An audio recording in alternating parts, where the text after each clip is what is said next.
Yang berhormat Kulim Bandar Baru, 5 minit. Dan untuk maklumat, kita akan minta Menteri menjawab pukul 4.30. Baik, terima kasih. Assalamualaikum warahmatullahi wabarakatuh. Saya bangun untuk menyokong undang-undang pindaan Akta Perhutanan berasaskan kepada hujah berikut. Yang pertama, kerana tujuannya nak memperketatkan proses pewartaan keluar dan penggantian hutan simpan kekal. Saya percaya kalau ada tangan yang mengganggu dengan cara menyahwartakan satu warta hutan simpan kekal, sudah tentulah ini yang berlaku. Gunung Inas, Gunung Pongsu di kawasan saya, tragedi kematian 2 beranak kerana banjir akibat daripada kawasan Gunung Pongsu pun hutan simpan kekal tapi telah dinyahwarta. Jadi,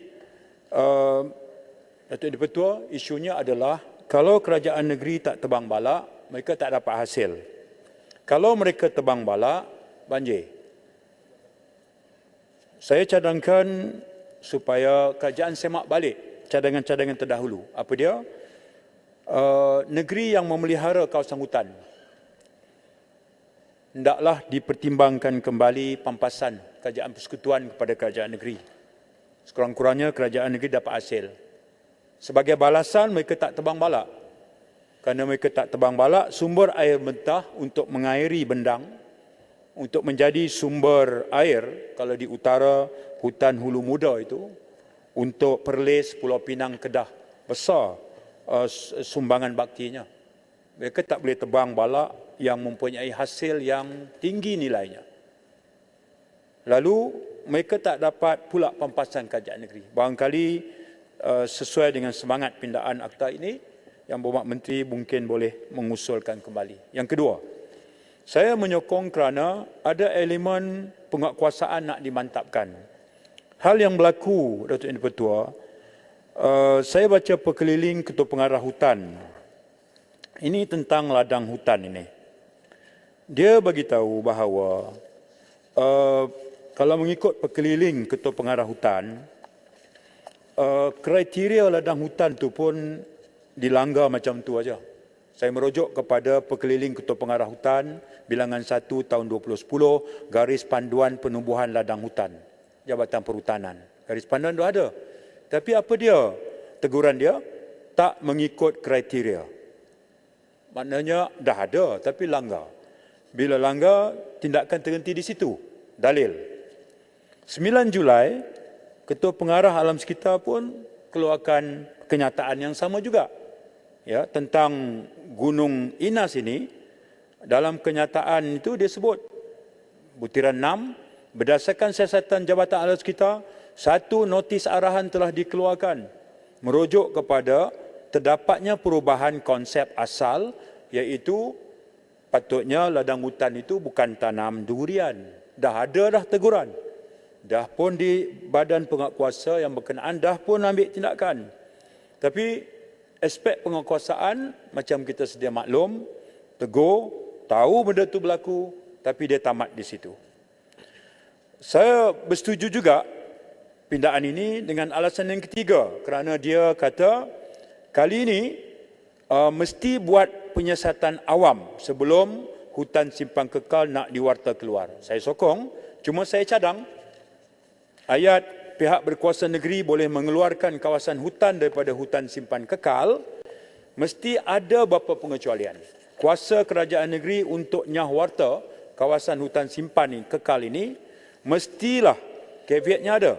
Kalau itu satu kawasan sensitif, kerajaan pihak berkuasa negeri sekalipun tak boleh keluarkan daripada status hutan simpan kekal. Kedua, kalau ia merupakan kawasan tadahan air yang kritikal, tak boleh klausa ini, Seksyen 11, digunapakai. Mesti ada sekatannya. Yang ketiga, kalau dia merupakan koridor haiwan liar yang merupakan habitat haiwan terancam. Kita pun ada kempen untuk pemeliharaan harimau. Ada. Tapi pada masa yang sama, tebang hutan.